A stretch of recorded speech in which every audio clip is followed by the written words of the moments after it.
धुंधली संसार की वार्ता करने में बड़ी निपुण। आत्मदेव को कष्ट है कि मेरे कोई संतान नहीं। एक दिन मरने के लिए जंगल चले गए। संयोग की बात, एक संत भगवान पहुंच गए। संत ने पूछा, कथम रोदसी विप्रत्वम ताते चिंतावलीयसी, कौन सी ऐसी बलवती चिंता है भाई, क्यों रो रहे हो? कहा महाराज हम क्या बताएं, हमारी समझ में एक ही बात आ रही है। पूछा क्या?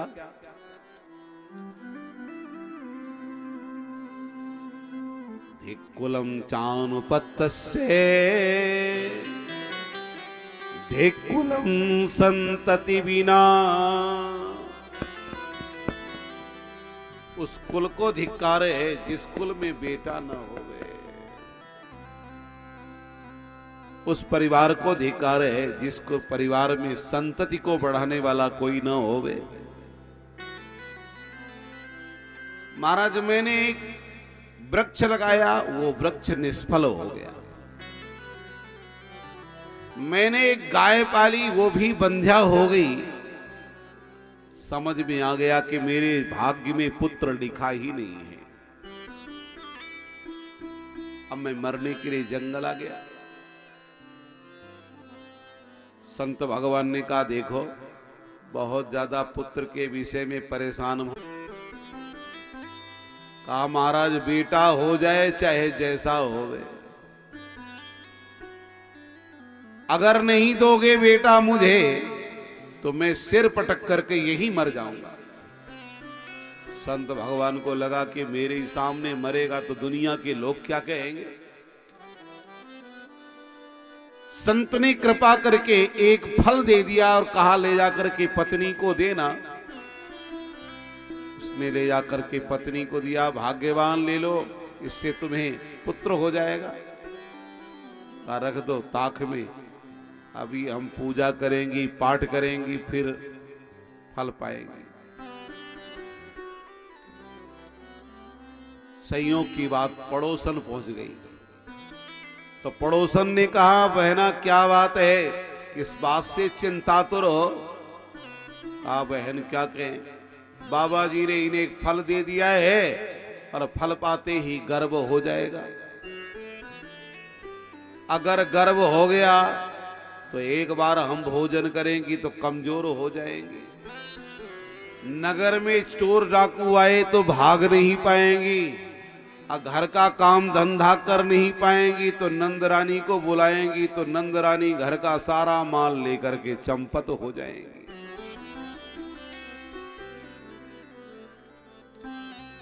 हमारी समझ में तो एक ही बात आ रही है, विधवा वा वंध्या नारी सर्वथा सुखी भवेत। जो नारी विधवा हो गई है या बंध्या हो गई है वो सबसे ज्यादा सुखी है। बहन ने कहा, बहना तू परेशान मत हो, मेरे गर्भ में बेटा है, उसे मैं तुझे दे दूंगी, तो मेरे पतिदेव को धन दे देना। जब तक मेरी संतान न हो जाए तब तक गर्भिणी की भांति रहे। अब तो धुंधली ने नाटक करना प्रारंभ कर दिया। बहन ने लाकर के बेटा दिया। कहा बहन देखो ये बेटा पैदा हो गया,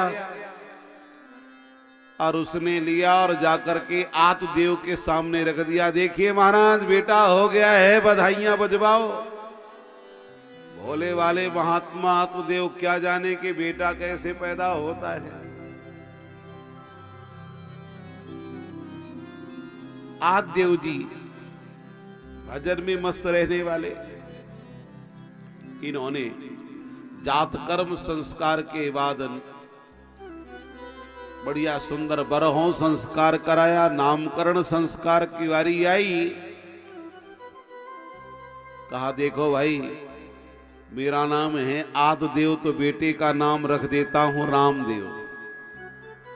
धुंधली ने कहा ना, आपके अनुसार नहीं होगा, मेरे अनुसार नाम होगा। मेरा नाम है धुंधली, तो मेरे बेटे का नाम होगा धुंधकारी।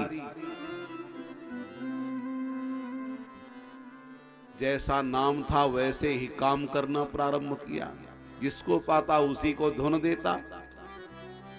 तो धुन धुन धुनकती थी धुंधकारी। जो स्वजन संबंधियों को अच्छी तरह से धुनने का काम करे उसी का नाम धुंधकारी है।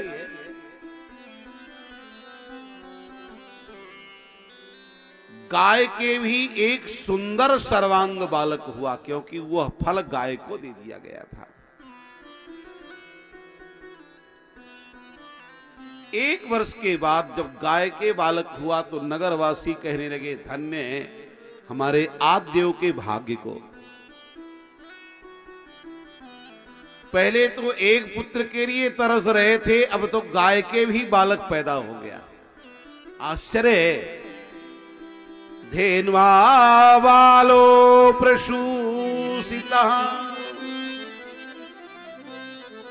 गाय ने बालक दिया है, किंतु दोनों के गुण धीरे धीरे बढ़ने लग गए। एक महान ज्ञानी हो गया और एक महान दुष्ट हो गया। गोकर्णो पंडितो ज्ञानी, धुंधकारी महाखला, स्नान शौच क्रिया हीनो दुर्भक्षी क्रोध वर्धिता। आज भी बहुत सारे धुंधकारी हैं जो महीनों स्नान नहीं करते हैं। 100 हस्तेन भोजनम, पिंड के हाथ 100 के हाथ में रखा हुआ पिंड खा लेता था।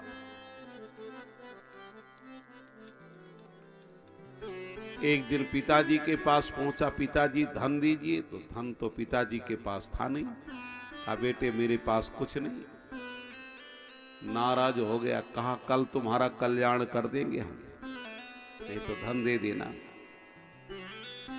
पिताजी उदास मना दरवाजे में बैठे, क्या करें।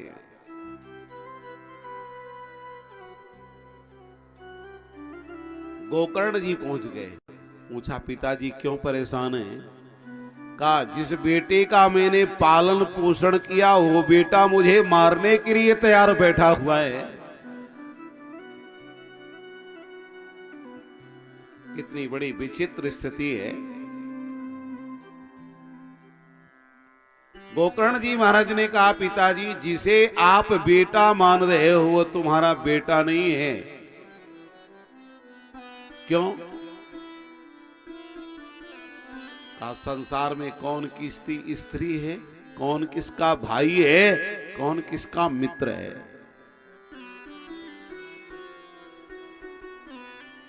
शरीर की जो रचना है 5 तत्वों से हुई है। कौन कौन से 5 तत्व हैं? पृथ्वी, जल, तेज, वायु और आकाश।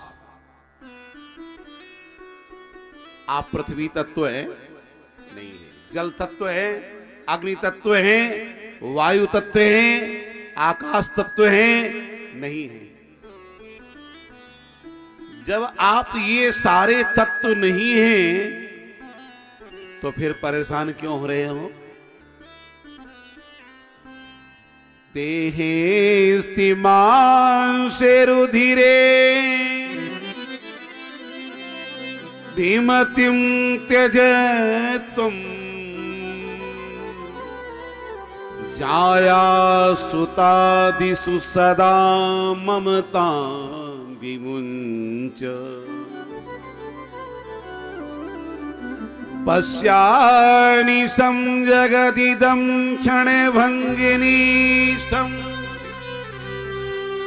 वैराग्यरागे रसिको भव भक्तिनिष्ठा।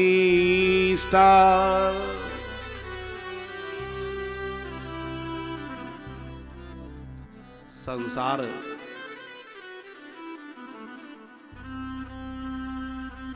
जितना हमारे द्वारा पोषित होगा उतने ही हम क्षीण होंगे। इसलिए संसार की ओर नहीं देखना है, क्योंकि यह नासमान है। क्षिति जल पावक गगन समीरा, क्षिति जल पावक गगन समीरा, क्षिति जल पावक गगन समीरा, क्षिति जल पावक गगन समीरा, पंच रचिते यह अधम शरीरा, पंच रचिते यह अधम शरीरा। ये पंच तत्वों से बना ये मानव शरीर है। गोकर्ण जी के उपदेश से आत्मदेव को वैराग्य,